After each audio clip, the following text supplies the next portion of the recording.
Danes ste na seji seznanili, kdo bo nov podžupan in tudi podžupanja, menda celo ena redkih občin, ki ima v občinskem svetu pol svetniku in še podžupanjo.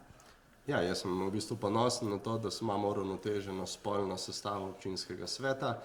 Jaz mislim, da je tudi čas za več žensk v lokalni politiki, tako da to ni več skrivnost. Od ponedeljka naprej bo občina Hrastnik imela podžupana Boža Majcna in podžupanjo Vojko Šergan. Dolžnost bomo upravljali neprofesionalno, v bistvu po potrebi, ker bo pač župan rekel in na podlagi tistega dogovora za tiste naloge, katere me bo pač pooblastil. Glede na to, da tudi župan pozna moj življenjepis, da sem zelo aktiven v raznih društvih, naj si bo kulturnih, naj si bo gasilskih oziroma veteranskih, mi je dodal funkcijo kot podžupana za pokrivanje društev v občini Hrastnik. Gospa Šergan bo zadolžena za področje gospodarstva. Jaz mislim, da temu področju moramo dati več pozornosti, kar smo tudi napovedali.